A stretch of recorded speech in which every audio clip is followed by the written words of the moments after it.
WPTV. One. As we approach spring training, the MLB offseason is finally picking up some steam. And here to break things down, we have Anthony, Joe, and Jimmy. Look, Anthony, we talked about this last week about what deals the Yankees will make after they re-signed DJ LeMahieu, and they just made it could be a risk reward because they got two-time former AL Cy Young winner Corey Kluber. What are your thoughts on this move? Because I didn't think the Yankees were going to pull the trigger with this one.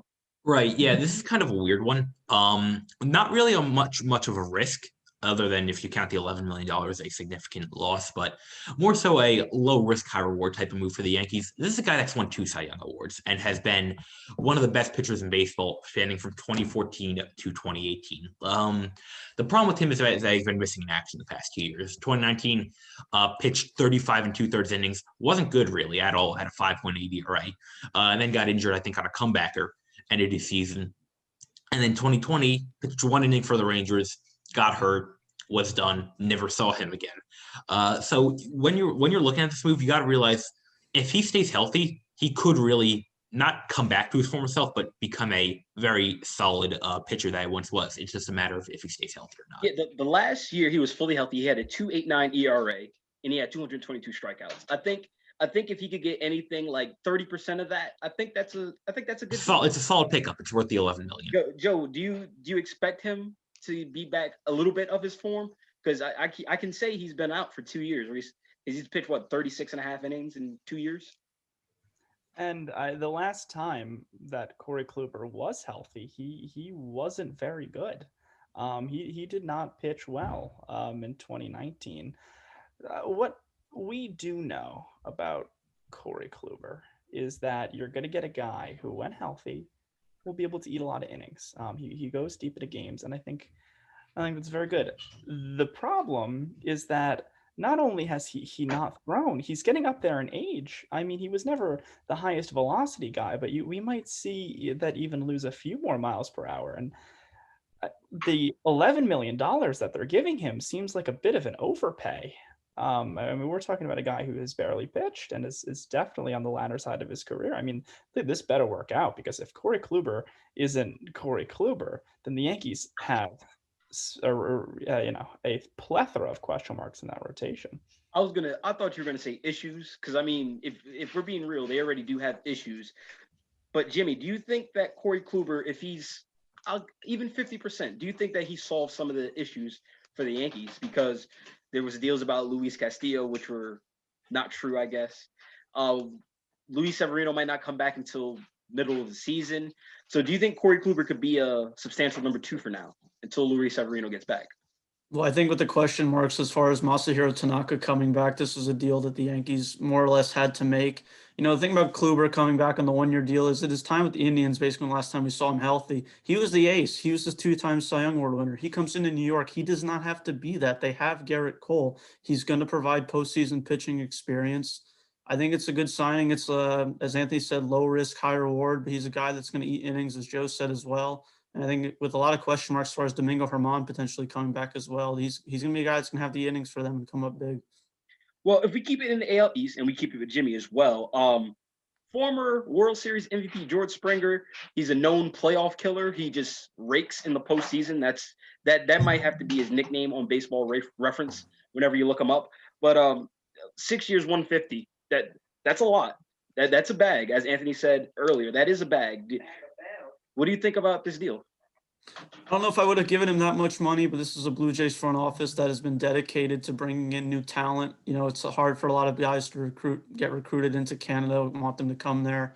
You know, with the young lineup with Vlad Jr., Bo Bichette, Teoscar Hernandez, this is a team with a lot of pop on the right side of the hitting from the right side. So I think Springer provides that playoff experience that this young team is potentially going to need. Former World Series MVP. I think he can potentially do some damage to the Blue Jays team that's trying to ascend. Anthony? Yeah, I feel like the Blue Jays had to make this move. They've been targeting a big free agent for what seems like forever. They lost out on DJ LeMahieu. They had buzz apparently on Trevor Bauer. I feel like bringing George Springer is something that they had to do, and I think they were willing to go the extra $20 million and the extra year to get him here. But when you look at George Springer, this is an elite talent. You know, this is a guy that is gonna he's still pretty young too. You got to realize he's only in his late 20s, and when you combine that with the young guys like Kevin Biggio, Bo Bichette, Vladimir Guerrero Jr., you have someone that's a veteran but still young enough that's in their prime that can help lead these guys to a maybe not a division title, but maybe to a wild card berth. Joe? I see George Springer looks good. The numbers look good. Great talent in the playoffs. We have to remember where he's coming from. He's coming from an organization where he knew what pitch was coming for at least some of his years there, if not most of them. So to just think that he's some guarantee is a little bit of a question mark. He's also on the wrong side of 30, or he's going to be. He has a lot of games, a lot of innings on those legs in that center field, and I don't know if that's going to hold up on that turf out there in these American League East stadiums. Beyond the fact that the Blue Jays, you're looking at a team with a bunch of it's Hyun-Jin Ryu and a bunch of 5 starters after that. So are they better than the Rays? No. Are they better than the Yankees? Absolutely not. George Springer's nice. It'll be a good addition to the top of the order, but not moving the needle. Hey, now if we move from the AL to the NL, keep it in the same place, keep it in the NL East. The Atlanta Braves, they lost in 7 games to the LA Dodgers. They lost a 3-1. A lot of people don't talk about that. A lot of Braves fans probably don't want to talk about that either. But they're in the mix in JT Realmuto, and maybe he goes back to the Phillies, maybe he goes to Atlanta. But Joe, where do you expect him to end up? Because a lot of people already missed out on him. It's very interesting. It seems like we have had rumors about all these guys except for JT Realmuto. I do think that he's going to stay in the National League East, and I think he's going to end up with the Braves. This has happened to, I feel like this has happened to Travis d'Arnaud so many times throughout his career where he's been replaced by a better catcher. You sign JT Realmuto if you're the Braves, and you essentially become right there with the Dodgers as the favorite to win the National League. This is the only move I think that they can make right now that would put them as a World Series favorite. They have to do it. Jimmy? I see him going back to the Phillies. The Phillies, they need to make a move. They need to keep their guy, need to keep their catcher. I don't know about you, but I do not trust Andrew Knapp to be the catcher in Philadelphia. Outside of Bryce Harper and Rhys Hoskins, there's not a lot of talent. They're losing Didi Gregorius. We'll find out where he signs eventually. But I mean, the Braves, they have d'Arnaud, like Joe alluded to. I think they can keep him. The Braves' biggest question mark, in my opinion, is always their pitching. We know what Freddie Freeman, Ozzie Albies, and Acuna can do at the bat. So I think more or less the catching upgrade is not something they need to address, but they do seem to want to stick it to their NL East rivals. So we'll see what happens. Anthony? Yeah, I'm going to bet Jimmy here. I think he goes back to Philadelphia as well. The thing with what Joe was saying about d'Arnaud is that he's always been replaced, but he's been replaced when d'Arnaud wasn't really that good. d'Arnaud is coming off a really good breakout season, really proved himself in the postseason. I don't think the Braves are in a rush to move on from d'Arnaud. The only way I could see that happening if they think that they can trade d'Arnaud for pitching or another need. I'm pretty sure they're looking at bullpen help as well. But as of now, I feel like the Phillies are kind of pushing to retain their guy. They talked about Realmuto extending him. That never happened. I know the fans were up in arms about that. I think the Phillies eventually get it done with Realmuto. Now, from one big free agent who hasn't been signed to the next, Trevor Bauer, he just won the Cy Young. Like, the guy literally just won the Cy Young. There's talks that he may go to the Los Angeles Dodgers, and I think that's where he's going to end up because he went to college in California. So I think I think that's where he's going to be. And with the NL West being this stacked, Anthony, do you buy into this buzz that he's going to be a Dodger? Because we haven't heard anything about him. Like, he just wants to. I still don't understand this.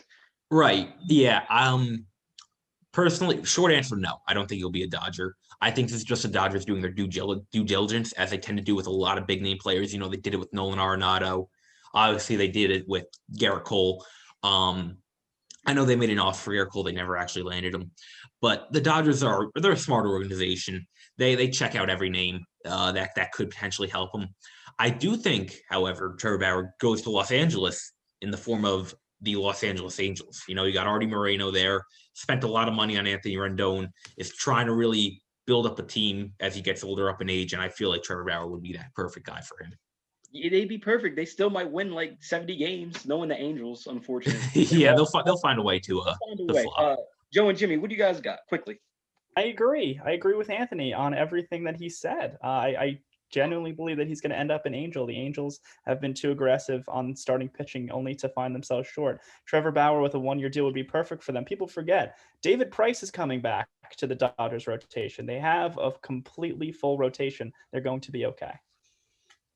It's crazy. We all agree. I think he's going to go to the Angels. I think the Angels have not done enough to build around Mike Trout. You know, the years that they've tried, C.J. Wilson and Josh Hamilton way back, that didn't pan out. Anthony Rendon, you know, he's getting up there in age. He can still produce, but I think Trevor Bauer is a move that they absolutely have to make to try to stay relevant and not waste potentially the best player of all time. Yeah, but hey, look, we all didn't agree on this. I didn't say, but I think there will be a marriage with Trevor Bauer and somewhere in Los Angeles. Could be, yeah, it's going to be a marriage in one of those places.